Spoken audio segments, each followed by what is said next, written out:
Our next guest, you know from New Girl. He is now part of the 5th season of the great show Fargo. You can see new episodes Tuesday nights on FX. Please welcome Lamorne Morris.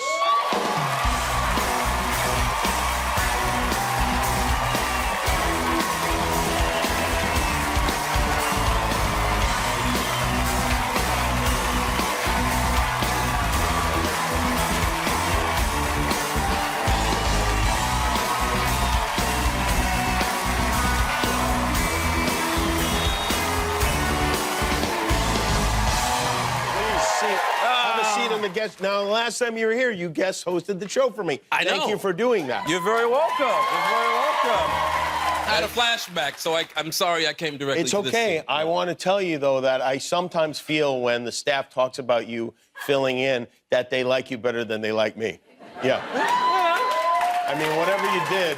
I like them, too. Yeah, well, I would hope so. They were very fond of you, and yeah, then of course you did a great job. Thank you. Did you have fun doing it? I had a lot of fun. Hosting is great. You know what I mean? It's fun. The audience is always into it. You can say things like "scream," and it was like.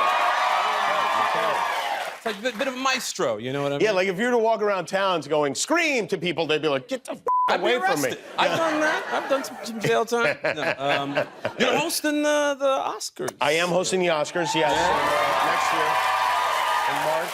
Just, you know, I've been here before. I've done this thing before. You know what I mean? I feel like maybe, you know, everybody likes me. You said the whole staff. Yeah.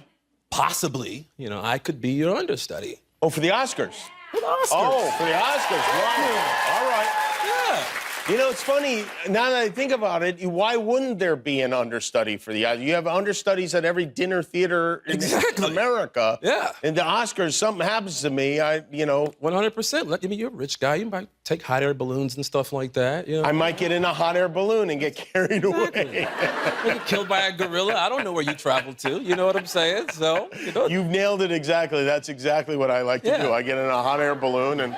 Jimmy, it's all I ever wanted. I'm kidding. Sorry. Well, I will take it into consideation for sure. What's your plan for Thanksgiving? Will you spend it at home? Yeah, going home. I'm going home to Chicago? Yeah, Chicago. Yeah. Do you actually live in Chicago? You have a place there? I do. I have a house in Chicago. Okay. I bought it this year, and it's a bit of a family house. You know? Nice. And everybody comes together. So this will be like kind of like breaking the house in. You know what I mean? So your mom will be there? Mom will be there, siblings, some friends, their kids, you know what I mean? It's the whole group's there. Everybody's cooking potluck style. Do you cook as well? Shut up. I ain't got no socks on. Of course I cook. Is that one of the signs? Yeah. You know, apron or no socks. That's how we get down. What do you cook? Brisket. Oh, brisket for Thanksgiving. Yeah, it's been talked about. Yeah. And then everybody who's in Oz over it. You've done this before, I've done this before. My mom's making the turkey. My family's from Belize. And so the Belizean... Ain't no Belizeans in the house? No. We didn't even know they were called Belizeans until just now. Belizeans, right? It's not Belizean. So the food it's different. It's good. It's great food. And so my mom, my cousins, you know, they're all great cooks. And so my grandma, she was the one who really passed down her recipes and things like that. So nice. But you know, God rest her soul. My grandma, she's no longer with us. But you know, she was some potato salad. Oh, really? Oh, yeah. Yeah. And I don't know if it was her. It's not, because everybody else liked it. You know what I mean? But I just don't like potato salad. You guys like potato salad? Would she make you eat the potato salad?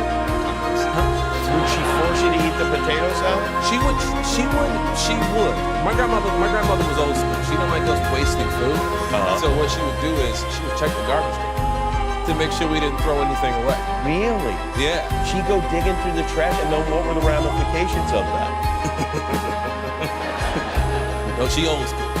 Oh, really? She old school. The wooden spoon would come out? She had this belt named Harry, and I've never gotten hit with Harry. That's the funny thing. She would just scare us, and it had a bell on the end, and so she would jingle it, and we would go, and we would like, oh, Harry's here. You know what I mean? And that would. She had a belt with a bell at the end of it. Yeah. And did any of your siblings or cousins or anything ever get Harry? Never. Never. So Yeah. Harry was really just a warning. Yeah, she would hit the floor a lot. Wow. we would go, oh, that's gonna hurt if it hits me. You know? So we would just chill out, you know. So, but I was smart though.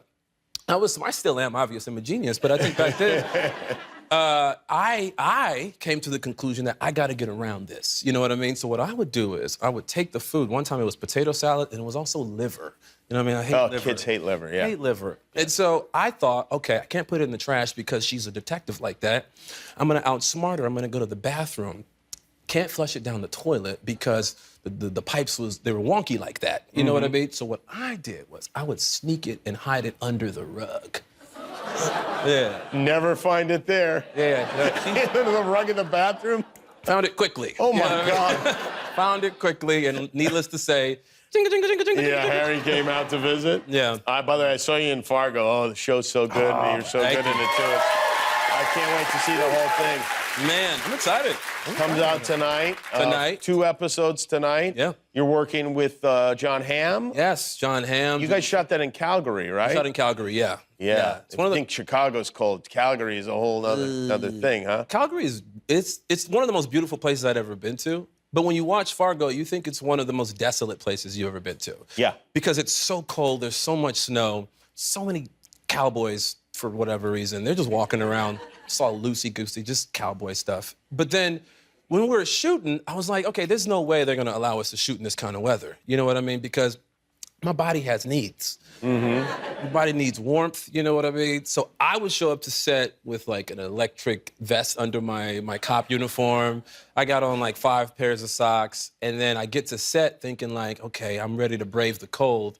And then here comes Juno Temple running out wearing a cardigan, and she's barefoot. And I'm She like, has no choice, she has no right? choice. And Yeah. I'm like, I gotta stop being a little bitch, you know what I mean? Yeah. I gotta get to work, you That's know? what your grandmother tried to tell you with that belt so many times. Did you know John Hamm before this? Yeah, no, not really. I had met him once. Okay, so I'm a drug-free person. Okay. I just want to start by saying that. All right. But in this one particular occasion, I may have ingested some shrooms that I found. Okay. I thought, you know, it was like a seasoning or something. So I had all these shrooms. And You're out there smoking that brisket. Yeah. Right. I ingested some brisket. Okay. You know, and and I go to this party. I get invited to this party. It's at Chappelle's, and I walk in and I'm like, damn it, I shouldn't have ingested those shrooms accidentally, because like these in this room are some of my favorite people, my idols and whatever. But then I'm sitting next to John Hamm, and I'm clearly the high one in the room, right? I'm clearly just like out of my mind because I had never done it before, and I'm sweating and I'm being weird. I'm plumb dumb at this point. And then John goes, maybe you should get some water. And behind him, there were these red neon lights. All I heard was, maybe you should get some water. He sounded like Will Arnett, you know what I mean? And I was like, John Hamm is the devil. And I get up and I'm tripping out because I'm like, I literally just met Satan and he tried to drown me with water. For real. This is what I really thought. And I wander off into the forest and I just hang out by a tree for a couple hours. Were you really out by the tree for a couple of hours? For a couple of hours, yeah. John Hamm sent you on some kind of a vision quest? Yes, he did. And I'm thankful for that because I got familiar with trees, you know? Yeah, sure, you have to. Yeah, it's really important. Well, it's great to see you. You as well. I'm glad you survived the woods. Yep. And the show is called Fargo. If you've not seen it, you must. It's a great show. You watch new episodes on Tuesday nights at 10 o'clock on FX and the next day on Hulu. Lamorne Morris, everybody. We'll be right back with